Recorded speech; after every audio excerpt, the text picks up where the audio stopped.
While Bhubaneswar has often been coined as the city of temple in conversations, Odisha is fast emerging as a deeply progressive state, experiencing economic transformation across sectors with a growing talent pool to match. And we caught up with local industry movers and shakers for their take on Bhubaneswar's growth outlook.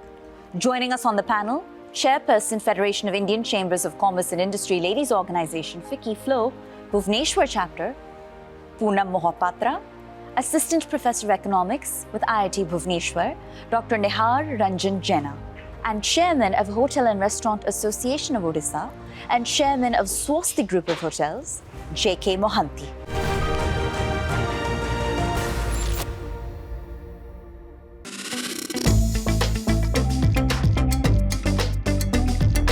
Welcome to the heart of India's cultural tapestry, where tradition meets innovation and history paves the way for a promising future. This is Bhubaneswar, the temple city of India. Known for its rich cultural heritage, Bhubaneswar is not just a city of temples, it's a thriving hub for entrepreneurs and small business owners. The city's economic landscape is evolving at a pace that matches its timeless traditions. In 1999, only one software company was there in Bhubaneswar, that is Infosys. But right now we can see many software companies, many economic zones. The city has become a haven for those dreaming of turning their business ideas into reality thanks to Odisha's forward-thinking government initiatives such as Make in Odisha and Startup Odisha. There would be a time when we won't be going to other states to showcase our talent, to get better opportunities. But in the next 10 years, we would be on par with Bangalore and Hyderabad.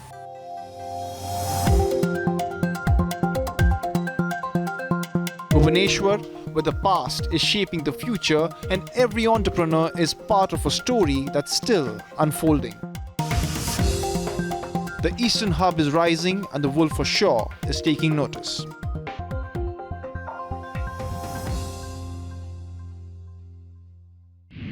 Poonam, I'd love to kick off the conversation with you because my understanding is that when Bhubaneswar was originally designed, it was designed to be a residential city, with industrial activity being largely limited to the outskirts. But the tale of economic growth over the last decade tells a completely different story. What are the factors in play here, ma'am? So, yes, Odisha's growth over the last few years has been, phenomenal, and no one can deny it. I think the major, factors contributing to it would be the focus of the government in its rural development, in its, infrastructure development, in making Odisha a IT hub, medical care services hub, and many more. Even the industries and services sector has seen a huge development. The policies are very pro-business, and we can talk about it endlessly. But then these all, and women-led development. You can talk about the government's focus on upholding the Mission Shakti groups or SHG groups, and now though they are earning in huge numbers, and government's focus is now to convert them into SMEs. So this is how women contribute to nearly half of the population of the state. And when you focus on them, you focus on the, holistic development of women, you focus on infrastructure, you focus on, Bhubaneswar is listed in one of the, I think, 19th rank in the best smart cities of the entire world. So that itself talks volume, So that's all. There are many things that contribute to it, but these are the major things, is what I believe. Well, I'd love to put some facts and figures to the conversation, and I'll bring you now in, Professor Nihar. We just heard from Poonam about women-led businesses, all right? My understanding is the state is home to over 1,700 startups, over 600 of which are women-led. That figure is staggering by all comparisons. And then secondly, if one were to look at the state per capita income and the compounded annual growth rate that per capita income has enjoyed over the last decade, for Odisha, it's 10.9%. compared to the national average of 9.4%. Okay, so what do you make of that differential? Does it matter? Now, it does matter because if we look back, let's say 10 to 20 years back, we were grouped as one of the members of the Bimaru states. That basically meant at the time this state is not doing enough compared to its peers. Absolutely. Right. So we started with a low base, but with a stable policy and investor-friendly policies, correctly learning the pulse of the people.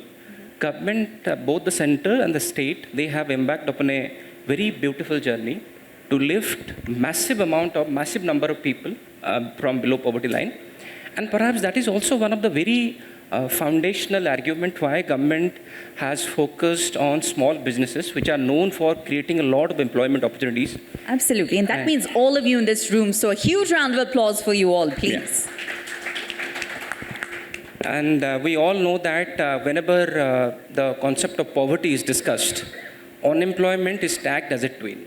So if we really want to make an impact on poverty levels in our country, which is one of the highest if we see the South Asian polity and geography, then MSMEs or the small businesses, to be more specific, have a very big role to play to pull out all these people from below poverty line.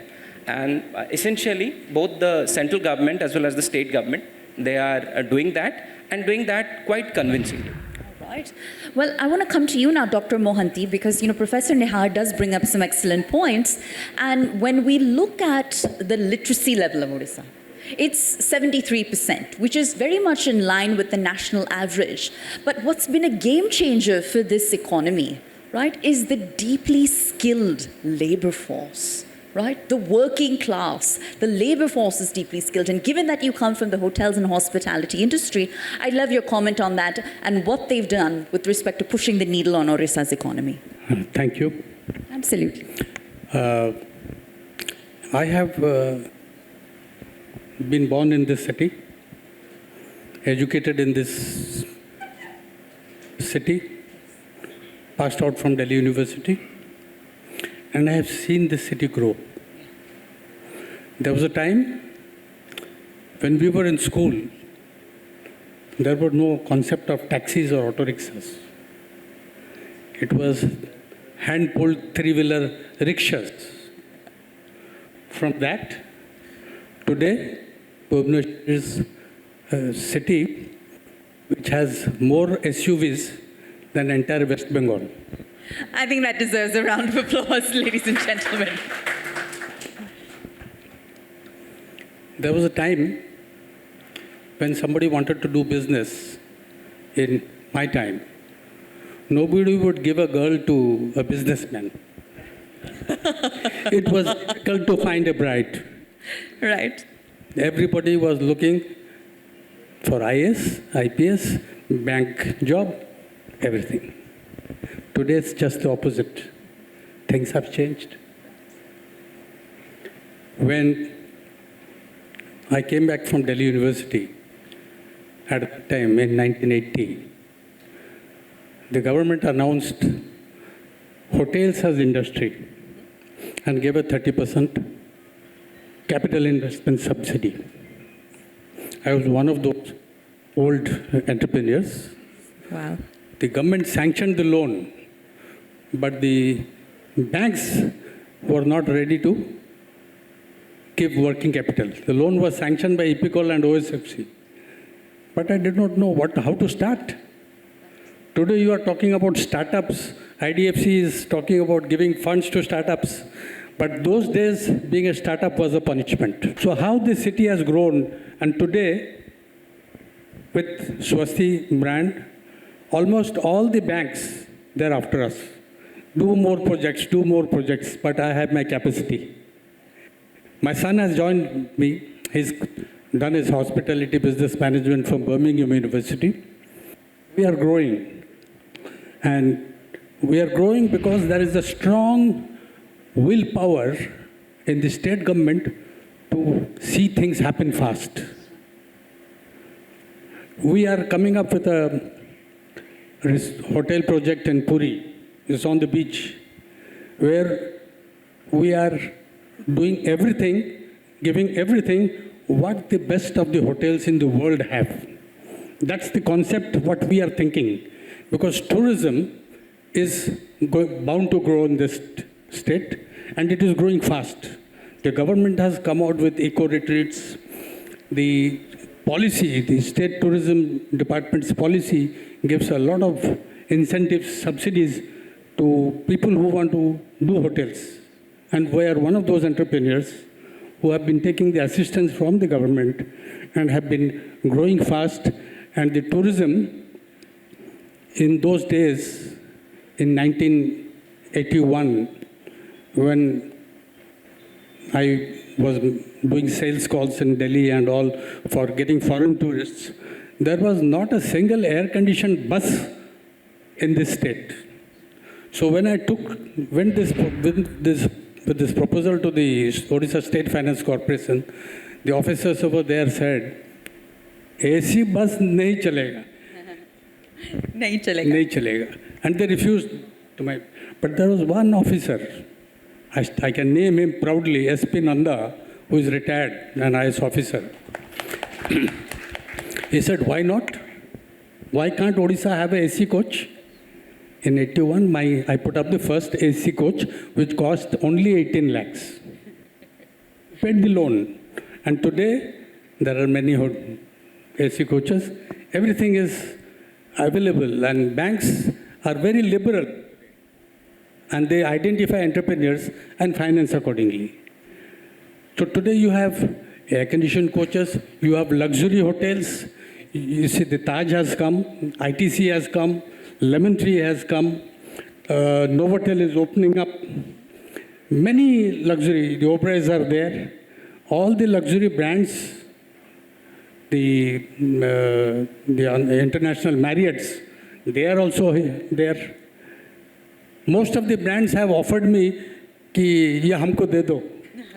But I have decided, no, we will stick to Swosti brand and make this brand a global brand. Phenomenal. Phenomenal. What a journey. All in a single generation. That is the incredible part. It's time for a short break, but our coverage of the Leaders of Tomorrow's Springboard here in the city of Bhubaneswar continues on the other side. We'll be right back.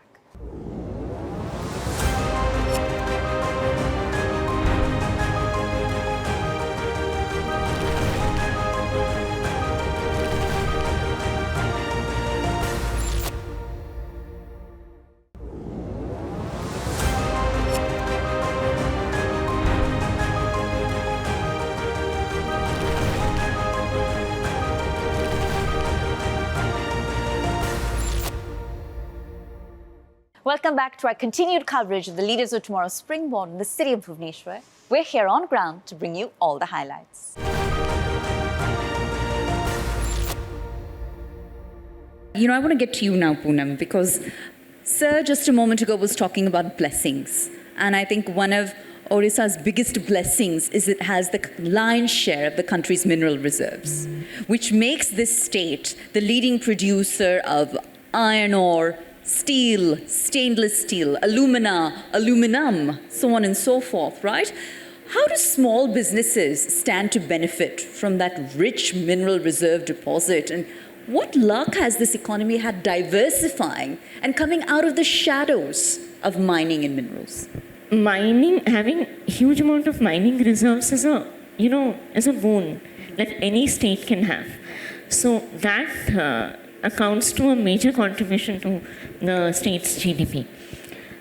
That itself says that is the reason, funds are